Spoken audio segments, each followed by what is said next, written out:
Histoire de la troisième épouse de Cai Wang. Autrefois, dans le canton de Hoangvan, il y avait un contremaître, on l'appelait souvent Cai Wang. Quand il était jeune, il a attrapé une pierre précieuse par balle et l'a portée sur son corps, qui avait le pouvoir de faire passer les flèches et les balles qui étaient sur le point de toucher sa peau dans l'autre sens. Il était très heureux et à partir de ce moment-là, il le portait et ne le lâchait plus. Pendant qu'il était directeur, Cai Wang a perdu l'argent de ses impôts et a été emprisonné par un fonctionnaire provincial et torturé très misérablement. Alors que les gardes traversaient une forêt, Cai Wang a profité de la vulnérabilité de chacun, a brisé les chaînes et s'est enfui.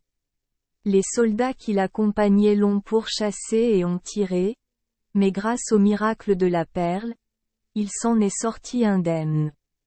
Dès lors, Cai Wang rassembla les partisans du parti, prépara les armes pour lutter contre la cour et se déclara duc suprême.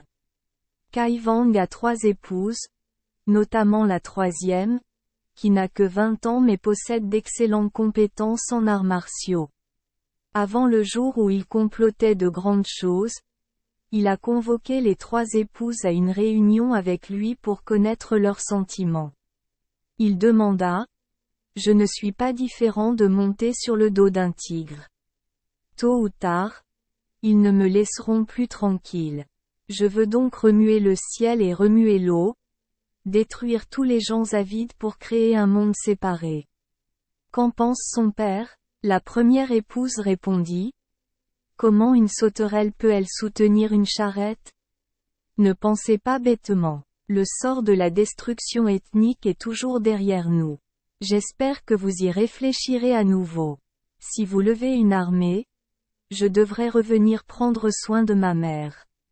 Un jour, s'il arrive quelque chose, j'aimerais prendre soin de ma vieille mère pour toi. » La seconde épouse poursuivit également: « Cher monsieur, écoutez-moi, n'y allez pas, les divertissements ne manquent pas à la porte de votre entreprise. » Mais en entendant les 2 femmes insister pour en parler, la troisième épouse ne put s'empêcher de crier avec colère: « Vous ne savez pas quelle heure il est?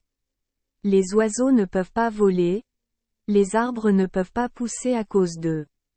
Actuellement, les 4 directions attendent toujours le duc suprême.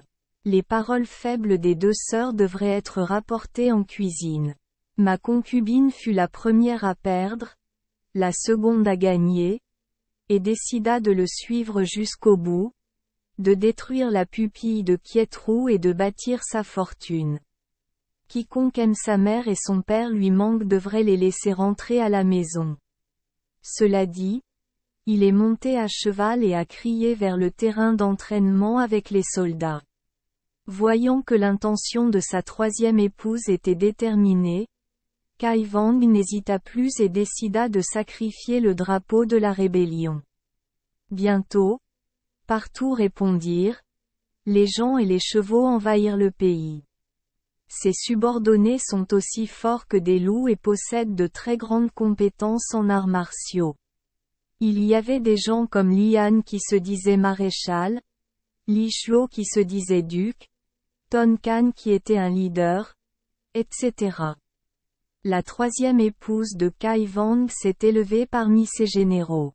Pendant la bataille pour capturer la citadelle de Langjiang, elle tenait 2 épées à 2 mains et s'asseyait sur un cheval, se précipitant au milieu de la ligne de bataille. Les officiers de l'armée ne pouvaient que ramper et courir. Recevant le palais de Lang, elle remit la ville à son mari, puis prit la direction du district pour attaquer le district de Wanjiang. Apprenant la nouvelle de la rébellion de Cai Wang, les autorités provinciales rassemblèrent tous leurs soldats pour encercler le palais Lang, dans l'espoir de le reprendre. À cette époque, la troisième épouse de Cai Wang assiégeait la ville du district de Wanjiang.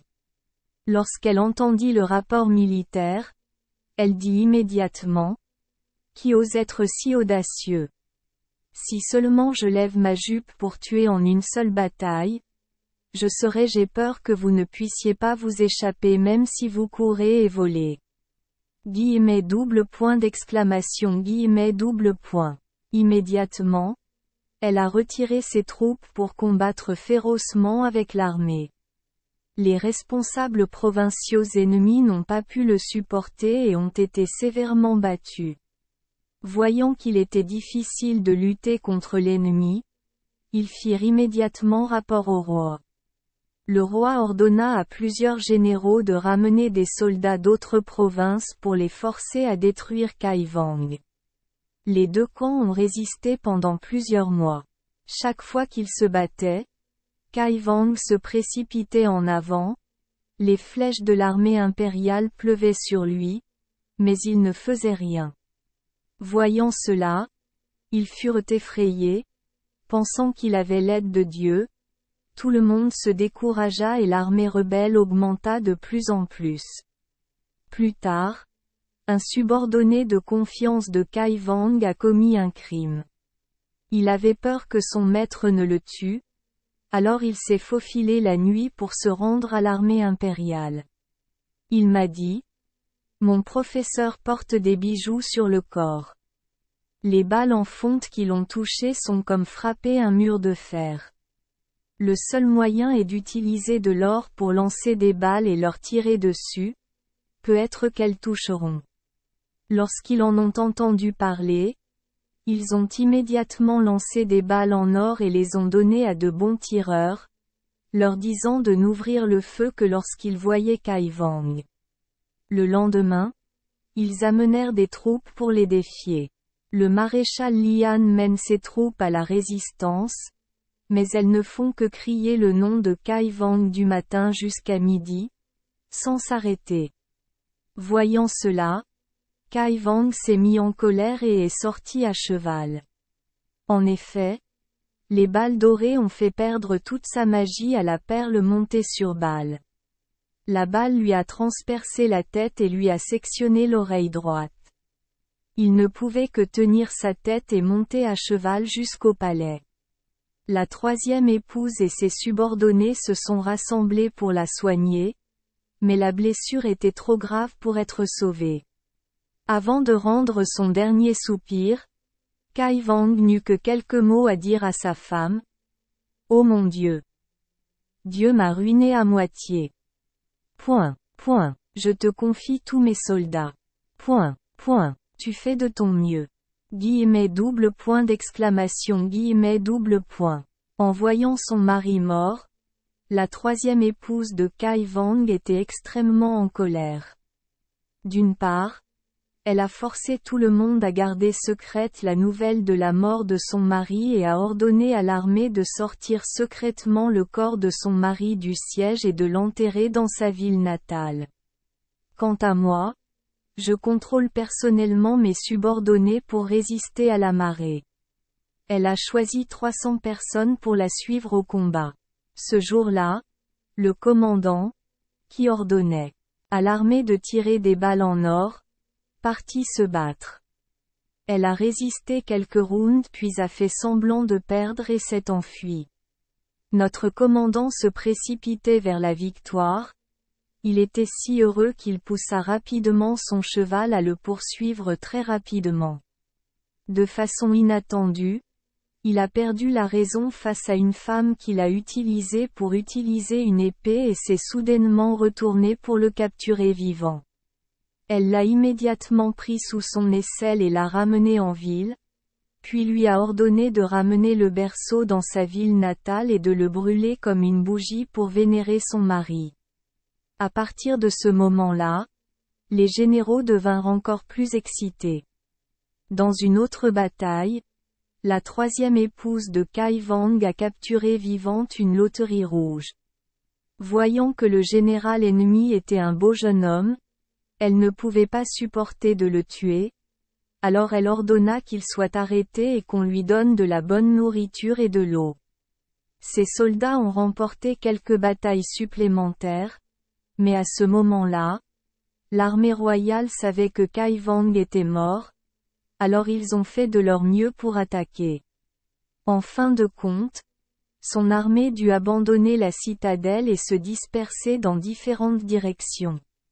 Sachant que l'opportunité serait difficile à maintenir pendant longtemps, un jour l'épouse de Kai Wang rassembla les généraux et leur dit « Maintenant que le duc suprême est décédé, nous n'en avons pas encore eu le temps.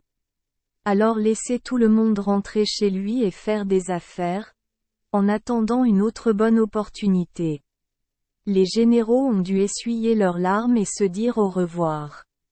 Elle a ordonné à quelqu'un de sauver la loterie rouge et de la rendre au tribunal à condition que ses troupes soient autorisées à se disperser d'elles-mêmes et ne soient pas recherchées. Puis elle ordonna que toute sa richesse soit distribuée à tout le monde puis partit, ne sachant pas où elle allait.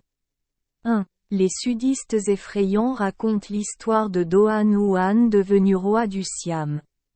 Bien que le contenu ne soit pas le même que l'histoire ci-dessus, il a également l'image d'une perle par balle. Doan Huan est originaire du village de Mui, district de Tuong Phuc, à Dong. Ce jour-là, l'armée siamoise entra dans le pays et le roi l'envoya comme général pour mener l'armée à la résistance. En lui, il avait à l'origine une perle par balle. Puis il s'assit sur la porte de la ville, la tête couverte d'un parasol, et dit à haute voix à l'ennemi, « Laissez-les tirer pendant une demi-journée. Si je meurs, mon armée ouvrira la porte de la ville et me laissera entrer. Ils doivent me reprendre comme roi. Leur eau coule. Je promets que je n'échouerai pas. Êtes-vous satisfait ? » L'armée siamoise accepta. Ils lui ont ensuite lancé des balles comme de la pluie. La verrière s'est effondrée et les soldats sont tous morts. Seulement, il resta immobile. L'ennemi tira pendant une demi-journée sans qu'un seul coup de feu ne l'atteigne. Ils ont eu peur et ont essayé de battre en retraite, mais tout à coup il s'est levé et a crié à l'armée d'avancer comme une seule personne. L'ennemi, à court de munitions, s'enfuit et se rendit. Finalement, ils l'honorèrent comme roi du Siam jusqu'à sa mort pendant 42 ans. Son corps fut ramené à notre roi. Plus tard, un jour, le roi de Siam, descendant de Doan Huan, est venu nous rendre visite et a amené son entourage au village de Mui pour visiter les tombes de ses ancêtres. 2. Les habitants du Nord, parlant du district Vuong, c'est-à-dire Nguyen Co, qui a combattu contre les Français à Son Tay, ont également déclaré qu'il portait une perle de bataille sur son corps afin que les balles ne puissent pas l'atteindre. L'ennemi français ne savait pas comment les réprimer, alors ils envoyèrent un traître vietnamien doué au tir et faisant semblant de suivre la région du district. Quong Vuong ne s'attendait pas à être un filou, mais voyant qu'il était doué pour le tir, il l'accepta comme son subordonné et finit par le tuer avec un couteau.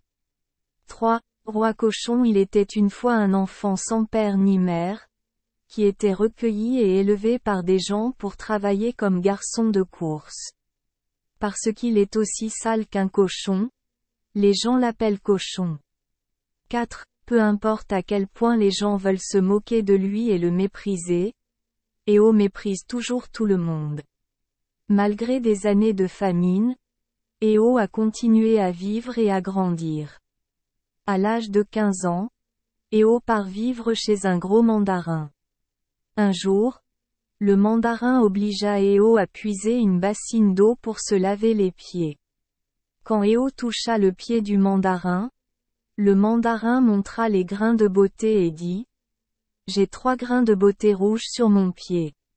Sois prudent, si tu le grattes, il sera difficile à toute ta famille de me remercier pour cette précieuse apparence, mon enfant. » J'ai entendu cela et je me suis dit « Qu'est-ce que ce type qui n'a que 3 petits grains de beauté fait tout ce bruit ?»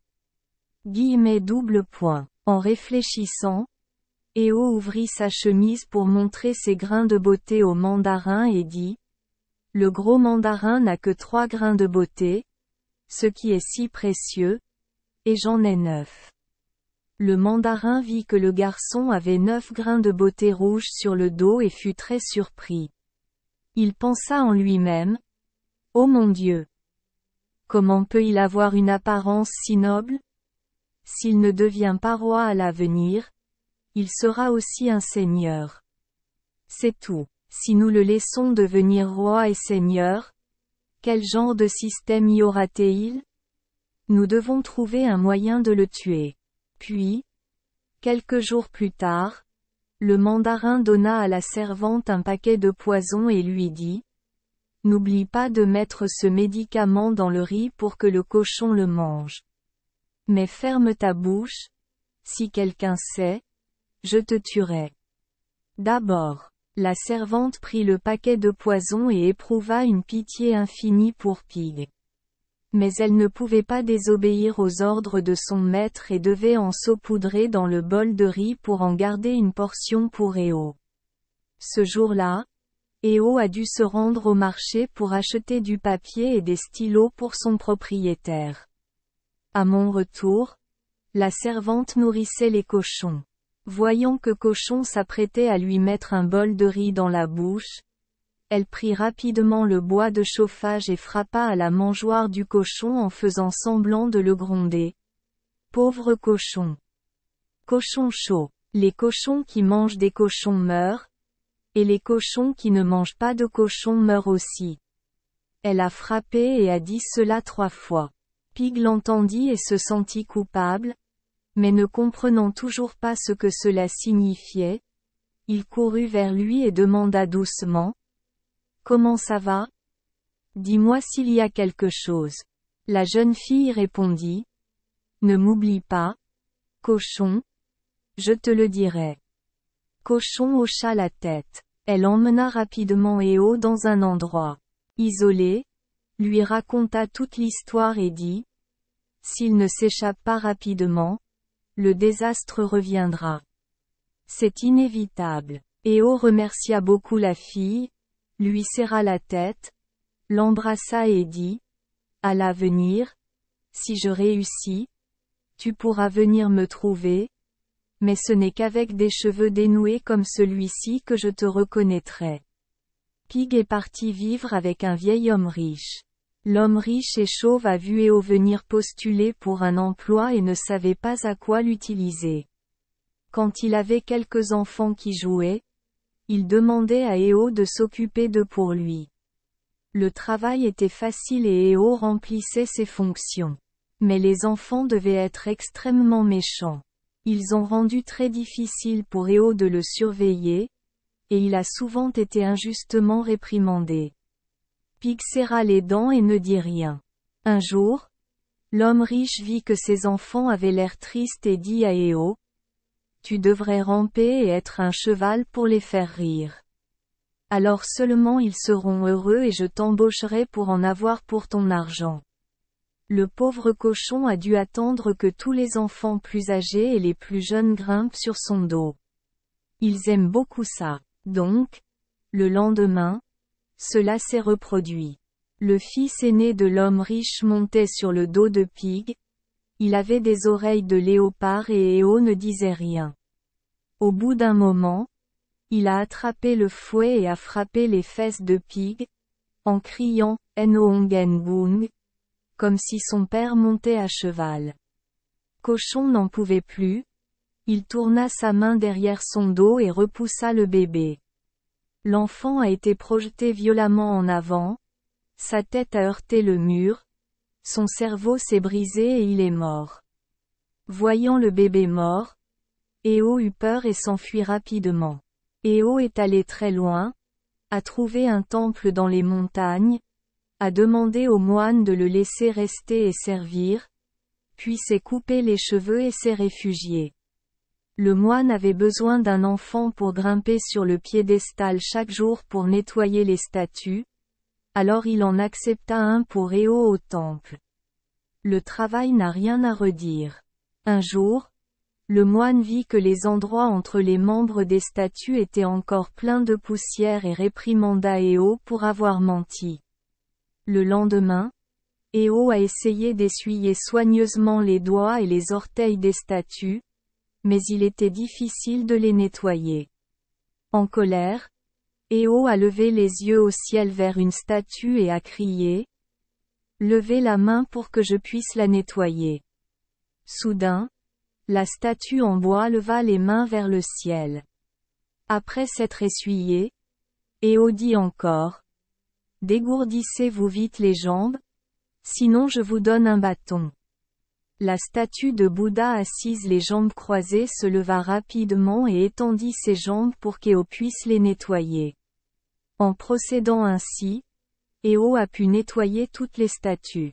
J'ai fini de nettoyer quelque part.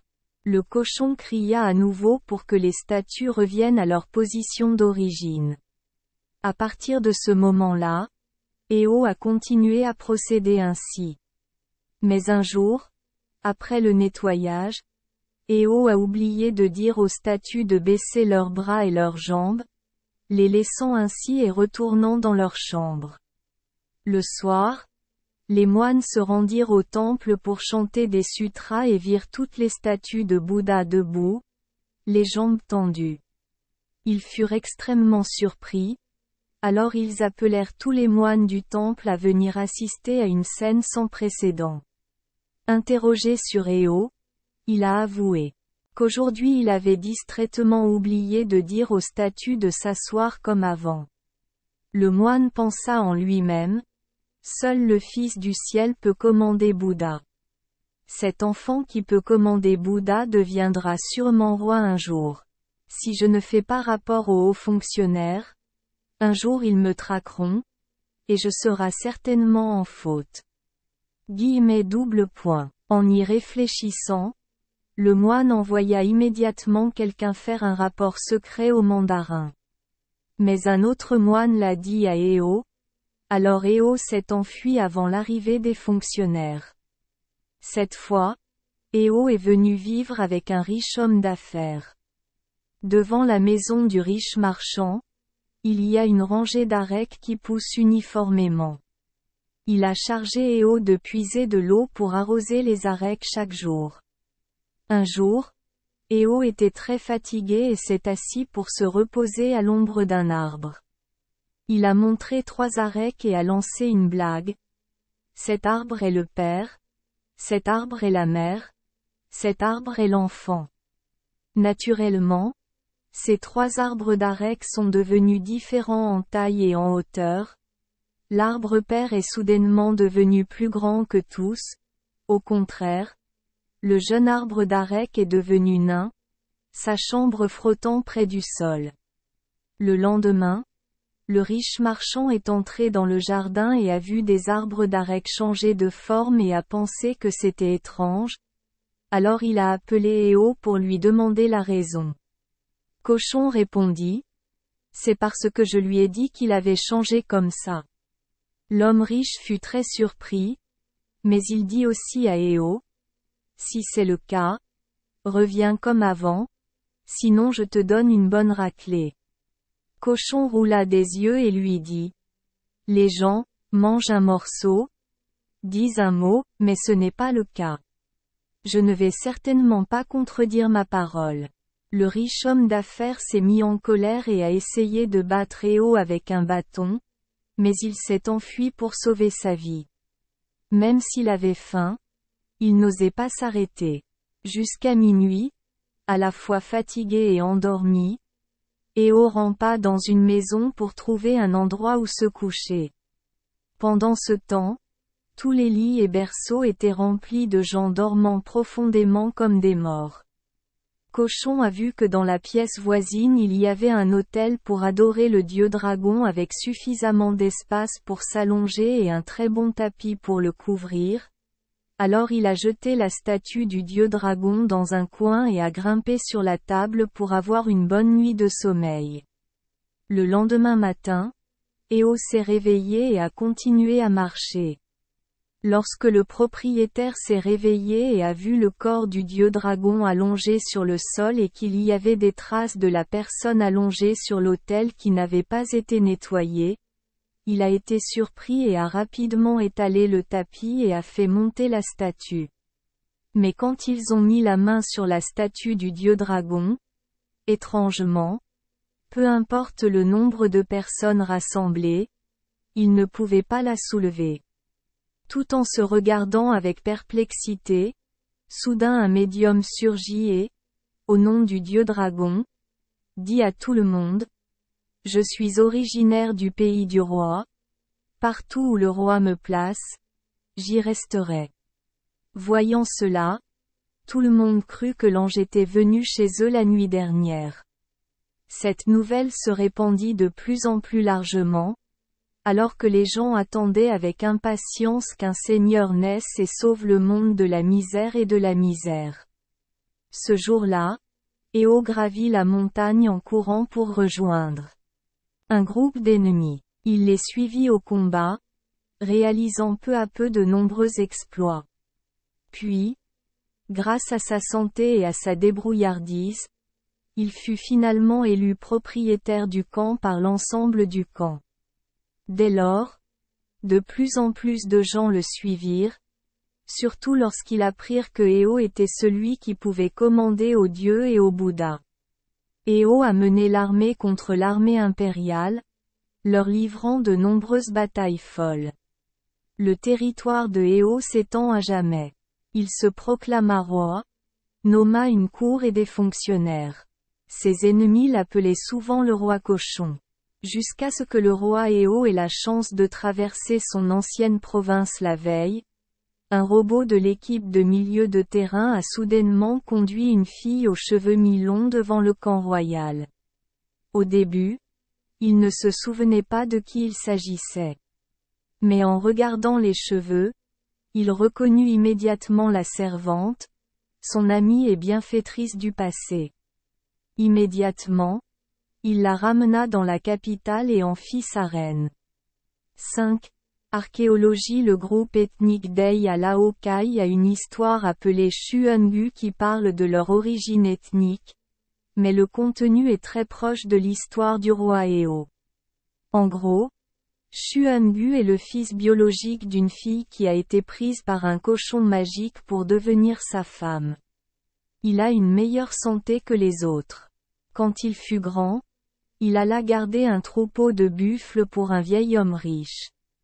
Cette zone possède un lac, au fond duquel se trouve un buffle magique qui remonte souvent à la surface pour manger de l'herbe. La salive du buffle magique pénètre dans l'herbe et les buffles du village rivalisent pour tout brouter. Une fois, le buffle magique a mangé du riz, vous l'avez poursuivi et ramassé une plume, il l'a prise et a pataugé dans le lac, l'eau s'est soudainement séparée et l'a lâchée. Vous êtes descendu vers le buffle magique et avez ramassé beaucoup de mousse, je l'ai ramené et répandu sur l'herbe pour que les buffles du village le rongent, afin que les buffles n'endommagent pas les récoltes des gens. Les enfants éleveurs de bisons avaient établi pour règle que quiconque grimperait au sommet de l'imposante montagne serait honoré en tant que roi. Personne ne pouvait l'escalader sauf U, qui n'a gravi que quelques marches pour atteindre le sommet. Désormais, U était respecté par le peuple comme un véritable roi. Un jour, U a puisé de l'eau pour laver les pieds du propriétaire du village et a gratté 3 grains de beauté sur la plante de ses pieds. Le propriétaire du village a déclaré: « Ces 3 perles commandent 10 000 soldats. » U répondit: « Qu'est-ce qu'il y a de si précieux là-dedans? J'ai 6 notes sur mon pied gauche et 9 notes sur mon pied droit. » Voyant cela, le propriétaire du village l'a immédiatement mis en prison et l'a forcé à transporter de l'eau avec 2 seaux sans fond, mais il a quand même trouvé un moyen de la transporter pleine d'eau. La fille du propriétaire du village l'aimait, lui donnait à manger et ne cessait de le supplier de manger. Après cela, elle vous a aidé à vous évader de prison. Le propriétaire du village a envoyé ses troupes à sa poursuite. Vous avez gratté les grains de beauté sur la plante de ses pieds. Immédiatement, les plantes se sont transformées en soldats, battant le chef du village. Ensuite, le propriétaire du village a envoyé des renforts pour encercler le village. Tu as versé le tube de haricots noirs. Le haricot noir s'est transformé en soldat, protégeant le chef du village afin que tu puisses t'échapper. Arrivant à une rivière qui le bloquait, grâce au poil magique du buffle, il put passer de l'autre côté. Vous avez postulé pour travailler comme serviteur dans un temple. Un jour, pendant le ménage, vous avez ordonné aux statues de Bouddha de courir dans toute la maison. Le moine du temple croit que tu deviendras roi. Quelques années plus tard, cette région organisait un festival pour choisir une personne talentueuse pour devenir roi. La condition est de pouvoir grimper sur un pilier très haut placé sur le toit du palais et de récupérer un objet en signe de descente à présenter à tout le monde. Personne ne pouvait l'escalader, seulement toi. Tu as grimpé comme un écureuil et tu l'as récupéré tout de suite. Après être devenu roi, Hu a conduit son peuple à attaquer partout. Où que vous alliez, ils vous puniront afin que vous connaissiez les signes pour rentrer chez vous. Une fois, Hu a amené des gens dans une région comme ce qui est aujourd'hui la Hawkeye. Lorsqu'ils ont essayé de retrouver leur chemin, ils n'ont plus pu le trouver, car les bananiers bannis avaient repoussé aussi bien qu'avant. Alors l'armée de Xuangu a dû rester ici pour gagner sa vie et gagner sa vie. C'est-à-dire qu'ils sont les ancêtres des Bay People d'aujourd'hui. 6. 1. Selon la troisième épouse de Kai Wang. 2. Selon les habitants de Kanto. 3. Selon le peuple Sontai. 4. Ou. Cochon. Parler de Quan Ben. 5. D'après les ouvrages de Land et Jenny Brel cités. Concernant la partie concernant la capture de la statue et le fait de lever la main, voir aussi l'histoire La dette comme un dieu, numéro 44, l'histoire de Chan Bien, numéro 81, et l'histoire de Van Lichcoin, numéro 41, le tout dans le volume 2. Point 6. D'après Viet Bac Conte ancien cité. Merci les enfants des Esperluette Croisillon 39. Avoir écouté des contes de fées au jour Esperluette Croisillon 39. 8. Espérons que les histoires apporteront aux enfants des moments heureux et significatifs. Si vous aimez notre chaîne, veuillez appuyer sur le bouton S Esperluette Croisillon 39. Abonner, pour ne manquer aucune histoire intéressante. Je vous souhaite une bonne nuit de sommeil et de beaux rêves. Rendez-vous dans la prochaine histoire.